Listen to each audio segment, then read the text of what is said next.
यांना ब्राह्मणांनी साथ दिली, यांना मराठ्यांनी साथ दिली, मग तिकडे मराठी नव्हतेच, मग हे सगळं चोरून ब्राह्मणांनी केलं. हे सगळं बोलणाऱ्यांचा इतिहासाशी काही संबंध नाहीये. औरंगजेबावरती बोलतायत. कोणीही बडबडायला लागले हल्ली इतिहासावरती, विधानसभेत पण बोलतात. खरं तर त्यांचं काही काम नाही. औरंगजेबावरती बोलतायत. माहिती तरी का औरंगजेब काय प्रकरण होतं? हे बाहेरून आलेले सगळे लोक, औरंगजेबाचा जन्म गुजरात मधला, दाहोद नावाच्या गावामधला औरंगजेबाचा जन्म. आणि मग काय सोपं आहे इतिहासामधलं तुम्हाला जातीपातीमध्ये भिडवून द्यायला. यांना ब्राह्मणांनी साथ दिली, यांना मराठ्यांनी साथ दिली, मग तिकडे मराठी नव्हतेच, मग हे सगळं चोरून ब्राह्मणांनी केलं. हे सगळं बोलणाऱ्यांचा इतिहासाशी काही संबंध नाहीये. त्यांना फक्त राजकीय त्यांचं जे काही पोळी भाजून घ्यायची आहे तेवढंच फक्त काम आहे त्यांचं. ना संभाजी महाराजांशी काही कर्तव्य आहे, ना औरंगजेबाशी काही कर्तव्य आहे, ना कोणाशी काही कर्तव्य आहे. तुमची माती फक्त भडकवायची. कसल्या इतिहास बोलतोय आपण? अहो, इतिहासाच्या पानात खोलवर गेलात ना, सगळ्या अपेक्षांची आणि कल्पनांची आणि भावनांची सगळी भांडी ठळाठळ फुटतील. या हिंद प्रांतामध्ये एक अत्यंत कडवट, एक प्रभावी असं एक स्वप्न ज्या व्यक्तीला पडलं, त्या आमच्या जिजाऊ साहेब. हे त्यांचं स्वप्न. त्यांचे वडील असल्यापासून त्या बघत होत्या. त्यांना समजत नव्हतं हे काय चाललंय. आमचीच लोक ह्या लोकांकडेच का चाकरी करतायत. आणि छत्रपती शिवाजी महाराज म्हणजे या हिंद प्रांतावरती केलेला एक संस्कार आहे, तो एक चमत्कार आहे, ती एक विलक्षण घटना आहे. छत्रपती शिवाजी महाराज हा एक विचार आहे. तो विचार जन्माला यायच्या अगोदर या देशाची, या देश कुठचा होता, देश नव्हताच तो, या हिंद प्रांताची काय अवस्था होती, काय परिस्थिती होती. सर्व जातीचे लोक कोणाला कोणाच्याकडे होतेच ना कामाला. दूर कशाला जा. छत्रपती शिवाजी महाराजांचे वडील हे आदिलशाहीतच होते ना. त्याच्यानंतर ते निजामशाहीत गेले ना. तो काळ वेगळा होता, तिवाळची परिस्थिती वेगळी होती. त्यांनी काय तसे निर्णय घेतले? जे कोणी महाराष्ट्रामधले सरंजामदार होते त्यांच्या विरोधाचाच लढा होता ना शिवाजी महाराजांचा. हे सरंजामदार कोण होते? त्याला जातीत का पाहत आहे तुम्ही? अफजल खानाचा वकील हा कोणी कुलकर्णी नावाचा होता, ब्राह्मण होता. अफजल खानाची बोलणी करायला गेलेला छत्रपती शिवाजी महाराजांचा वकील देखील ब्राह्मणच होता. त्यावेळेला सगळीच माणसं वेगवेगळ्या लोकांकडे कामालाच होती. इतिहासातली प्रत्येक गोष्ट काही कागदावरती लिहिलेली नाहीये. त्यावेळेला त्या परिस्थितीत काय निर्णय घेतले असतील आपल्याला काय माहिती. 300-400 वर्षापूर्वीचा इतिहास, त्याच्यावरती आम्ही आज भांडतोय जातीत. आग्र्याच्या दरबारामध्ये छत्रपती शिवाजी महाराजांच्या समोर संभाजी महाराज असताना संभाजी महाराजांनी औरंगजेबाची 5000 मनसबदारी स्वीकारलेली आहे. छत्रपती शिवाजी महाराजांच्या समोर महाराजांची होकार असल्याशिवाय होईल? पण आता दरबारात अडकलोय, स्वीकारल्याशिवाय पर्याय नाही. आता स्वीकारू, नंतरचं नंतर बघू. राजकारण असतं वे. परिस्थिती काय, त्या परिस्थितीमध्ये कोणते निर्णय घ्यावे लागतात, काय परिस्थिती असते, आपण पाहणार आहोत का नाही? कशा अंगाने इतिहास पाहायचा असतो हे आपण कधी बघणार आहोत की नाही? काही कशाचा कशाला माहिती नाही. छत्रपती शिवाजी महाराजांसाठी औरंगजेबाचा जो माणूस आला होता, मिर्झा राजे जयसिंग राजपूत, हिंदू होता ना.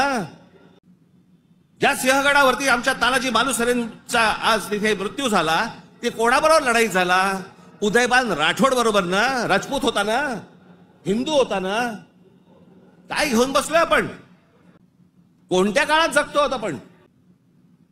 छत्रपती शिवाजी महाराजांच्या जन्माच्या अगोदरचा काळ वेगळा होता, नंतरचा काळ वेगळा आहे. मी अनेकदा माझ्या भाषणांमध्ये मी सांगितलेलं आहे, परत एकदा सांगतो, औरंगजेब विषय निघालाय म्हणून.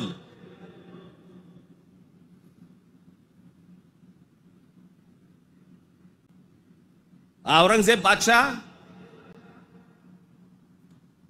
त्याचं राज्य कुठपासून कुठपर्यंत होतं? अफगाणिस्तान पासून दक्षिणेपर्यंत आणि इथे बंगालपर्यंत छत्रपती शिवाजी महाराज ज्यावेळेला आग्र्यावरनं निघाले, सुटले, महाराष्ट्र जेव्हा आले, त्याच्यानंतर राज्याभिषेक झाला 74 साली आणि 1680 साली महाराजांचा मृत्यू झाला, निधन झालं त्यांचं.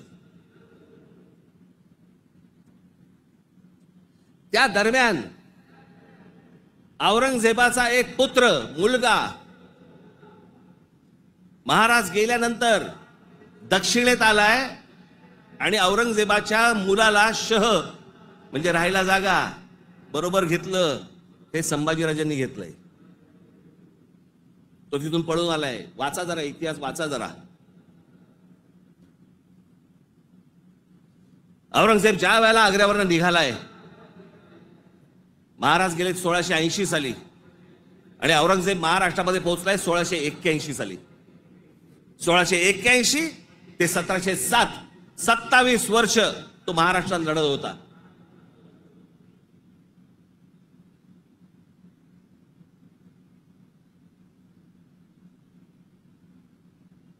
आमच्या संभाजी राजांबरोबर लढला.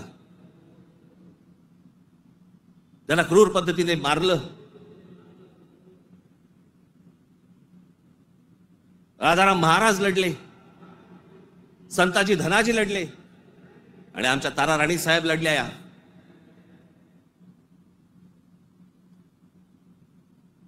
एक महाराष्ट्राचे खूप मोठे लेखक होऊन गेले, नरहर कुरुंदकर.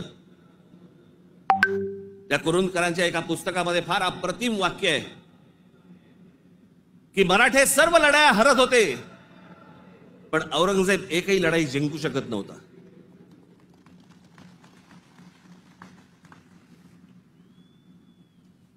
याचं कारण छत्रपती शिवाजी महाराजांचं निधन झाल्यावरती खरं तर औरंगजेबाने परत जायला पाहिजे होता आग्र्याला. नाही, तो इथे का थांबला? एवढा मोठ्या बलाढ्य प्रदेशाचा राजा, शहनशाह, एका 2.5, 3, 3.5, 4 जिल्ह्याच्या एका राजासाठी इथे ठाण मांडून का बसला?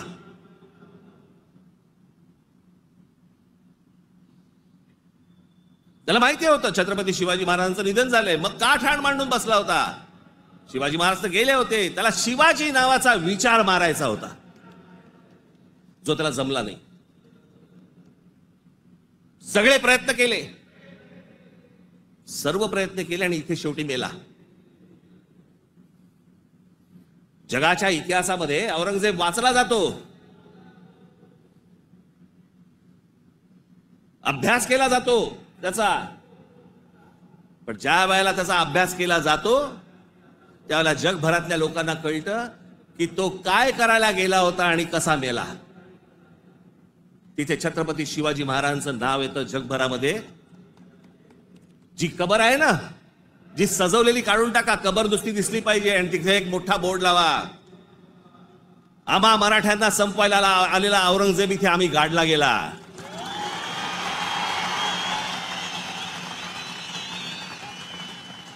हा आमचा इतिहास.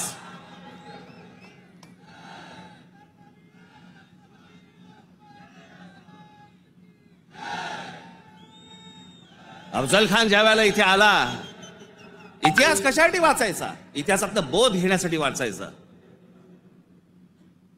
अफजल खान जेव्हा इथे आला त्यावेळेला प्रतापगडावरती मारला गेला खाली, तिथेच त्याची खाली कबर खोदली गेली, तिथेच त्याला पुरला. मराठीत एक फार अप्रतिम जो शब्द आहे ना, पुरून उरीन,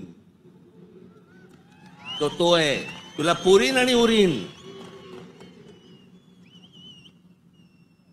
तो जो पुरला त्याला तिकडे अफजल खानाला, तो शिवाजी महाराजांच्या होकाराशिवाय पुरला नसेल. त्याची कबर जी केली आहे ती महाराजांना विचारल्याशिवाय केली नसेल. महाराजांनी सांगितलं असेल, निश्चित करा, जगाला कळू दे कोणाला मारलाय.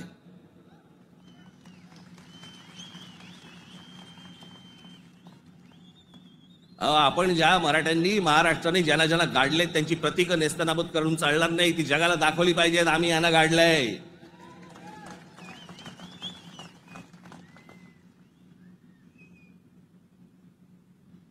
इस्रायलची एक खूप मोठी संघटना आहे मोसाद नावाची. त्याचं एक पुस्तक आहे, त्या पुस्तकामधली एक ओळ फार अप्रतिम ओळ आहे, आणि त्याच्यात त्यांनी दिलंय की आम्ही अनेक स्मारकं बांधली इथे इस्रायलमध्ये, पण अनेक लोकांची आम्ही स्मारकं बांधली नाहीत.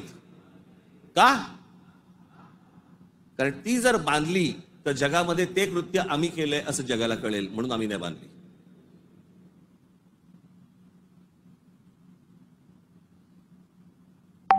असा विचार ते करतात. आणि आम्ही कोणाला गाडले हे आम्ही जगाला दाखवायचं नाही.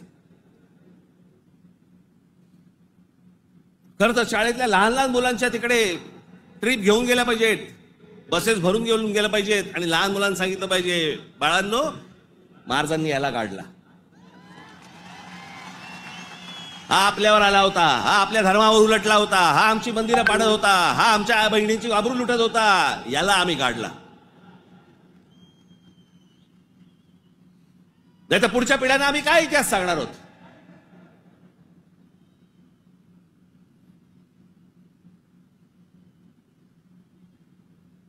माझं महाराष्ट्रातल्या सर्व तरुणांना आणि तरुणींना माझं सर्वांना सांगणं आहे, खास करून तरुणांना आणि तरुणींना,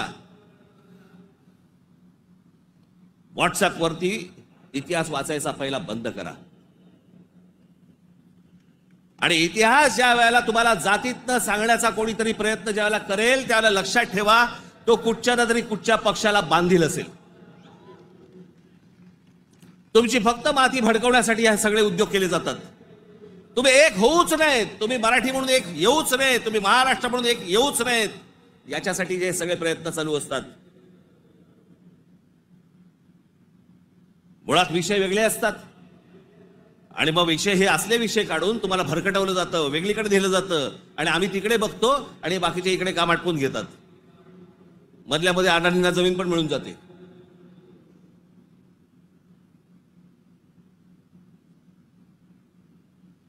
मुंबईचा विमानतळ दिला अदानीला, मग अजून कुठचा नवी मुंबईचा दिला अदानीला, मग आता पालघरचा दिला अदानीला, मग तिकडचं बंद दिला अदानीला. अदानी हुशार निघाला, आम्ही अडाणी निघालो.